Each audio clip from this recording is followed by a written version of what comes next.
नमस्कार साथियों, स्वागत है आप सभी का हमारे इस यूट्यूब चैनल स्टूडेंट्स रोजगार पोर्टल में दैनिक रोजगार समाचार के इस सेशन में आप लोगों का स्वागत है। चलिए देख लेते हैं आज की महत्वपूर्ण खबर को जो समाचार के माध्यम से निकल के आती हैं और छात्र जीवन से संबंधित होती हैं। जैसा कि आप देख पा रहे होंगे यहाँ पर लेखपाल भर्ती, BEd counselling, assistant professor, NET BPSC शिक्षक भर्ती, एसएससी हेड कांस्टेबल एवं अन्य महत्वपूर्ण खबर के विषय में इस वीडियो में हम चर्चा करेंगे। वीडियो शुरू करने से पहले आप लोगों से निवेदन है, कृपया इस चैनल को लाइक, शेयर और सब्सक्राइब ज़रूर कर लें। चलिए शुरू करते हैं आज की पहली खबर को, जो लेखपाल भर्ती से निकल के आ रही है कि जैसा कि आप देख पा रहे होंगे कि एसटीएफ ने मांगी टॉपर्स की सूची, ब्लैकलिस्ट होंगे संदिग्ध आयोग। लेखपाल भर्ती मुख्य परीक्षा में सालभर गिरोह के पकड़ने के बाद एसटीएफ संदिग्ध अभ्यर्थियों की तलाश में है। संदिग्धों को चिन्हित करने के लिए एसटीएफ ने एक फार्मूला तैयार किया है। इसे उत्तर प्रदेश अधीनस्थ सेवा चयन आयोग के साथ साझा भी किया गया है। आयोग के अध्यक्ष प्रवीर कुमार ने बुधवार को बताया कि एसटीएफ ने सभी सूचनाएं साझा की जा रही हैं। अब तक पुलिस टीम ने जो भी जानकारी मांगी थी उसे उपलब्ध कराया गया है। आयोग के अध्यक्ष का कहना है कि एसटीएफ ने परीक्षा में बैठे 15,000 टॉपर्स की सूची मांगी है। हालांकि अभी तक कॉपी नहीं जांची गई है। रिजल्ट घोषित कर एसटीएफ को सूची उपलब्ध कराई जाएगी। अगर इस दौरान कोई संदिग्ध अभ्यर्थी मिलता है तो उसे आयोग की ओर से ब्लैकलिस्ट किया जाएगा। एसटीएफ की ओर से पत्राचार कर कुछ और भी डाटा मांगा गया है जो उन्हें उपलब्ध कराया जा रहा है। इससे पहले भी कुछ जानकारी मांगी गई थी जिन्हें आयोग ने एसटीएफ को सौंपे थे। उधर एसटीएफ की टीम लेखपाल भर्ती परीक्षा के दौरान प्रदेश भर में पकड़े गए सालभर गिरोह के 21 लोगों की कुंडली खंगाल रही है। आरोपियों ने सालभर को बिठाने के लिए प्रति अभ्यर्थी 10-10 लाख रुपए लिए थे। गिरोह में शामिल लोगों से हुई पूछताछ में एसटीएफ के कई अहम जानकारी मिली है, जिसके आधार पर कई केंद्र व्यवस्थापक और स्कूलों के प्रबंधक भी एसटीएफ की रडार पर हैं। तो ये थी लेखपाल भर्ती से संबंधित खबर। अब आगे बढ़ते हैं, दूसरी खबर के विषय में चर्चा करेंगे। जैसा कि कल यूपी SSSC से एक नोटिस जारी की गई थी। प्रवर, अवर सहायक और पूर्ति निरीक्षक भर्ती परिणाम घोषित कर दिया गया है। उसी से संबंधित यह खबर है कि उत्तर प्रदेश अधीनस्थ सेवा चयन आयोग ने प्रवर सहायक, अवर सहायक और पूर्ति निरीक्षक भर्ती परीक्षा का परिणाम घोषित किया है। पदवार और श्रेणीवार चयनित 189 अभ्यर्थियों की अर्हता और दस्तावेज का परीक्षण जो है 2 नवंबर को आयोग के कार्यालय में होगा। आयोग ने साफ किया है कि अर्हता और दस्तावेज परीक्षण के लिए चयनित अभ्यर्थियों का यह अंतिम चयन परिणाम नहीं है।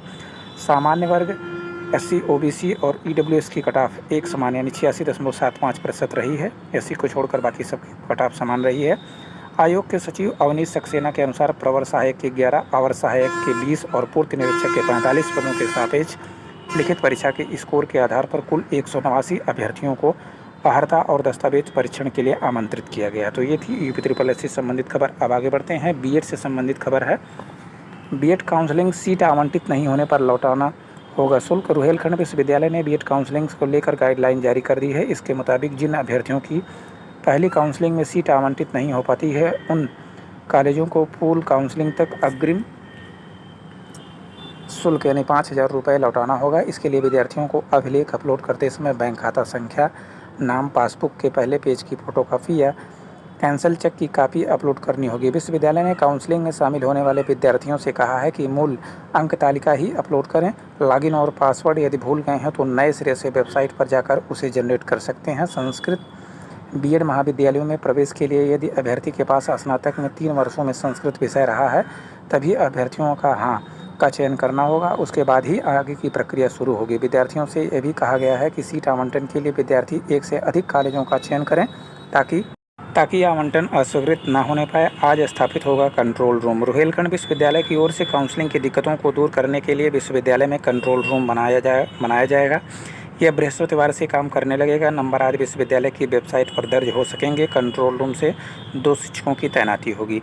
जैसा कि अन्य समाचार के माध्यम से भी यह जानकारी मिल रही है कि बीएड में 2,38,950 सीटों पर होंगे प्रवेश। रुहेलखंड विश्वविद्यालय 30 सितंबर से बीएड की ऑनलाइन काउंसलिंग शुरू करेगा। काउंसलिंग में प्रदेश के 19 विश्वविद्यालय के 2,477 राजकीय सहायता प्राप्त स्ववित्त पोषित कॉलेजों की 2,38,950 सीटों पर प्रवेश होंगे।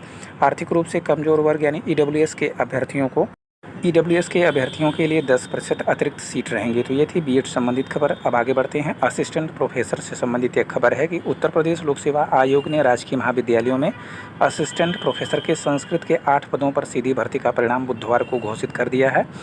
26 व 27 सितंबर को आयोजित साक्षात्कार में प्रज्ञा, अरुण कुमार पांडे, श्री नारायण पाठक, आयुष, रविकांत भारद्वाज, प्रवीण कुमार, सूर्य प्रकाश व नरेंद्र कुमार सफल रहे हैं। तो ये थी असिस्टेंट प्रोफेसर भर्ती संबंधित खबर। अब आगे बढ़ते हैं। बीपीएससी और नेट से संबंधित यह खबर है कि नेट और बिहार बीपीएससी यानी प्री की परीक्षा देवहर टकरा गई है। विश्वविद्यालय अनुदान आयोग की नेट का विज्ञापन नेशनल टेस्टिंग एजेंसी ने जारी कर दिया है। परीक्षा 30 सितंबर को होगी। सीएमपी कॉलेज के पूर्व छात्र संघ अध्यक्ष करण सिंह परिहार ने कहा है कि 30 सितंबर को ही बिहार पीसीएस की प्रारंभिक परीक्षा है। संस्थाओं की मनमानी के कारण छात्रों को एक परीक्षा छोड़नी पड़ेगी। तो ये थी नेट और बिहार पी से संबंधित खबर। अब आगे बढ़ते हैं। 69,000 शिक्षक भर्ती से यह संबंधित यह खबर है कि शिक्षक भर्ती के अभ्यर्थियों ने बेसिक शिक्षा मंत्री के आवास का किया है घेराव।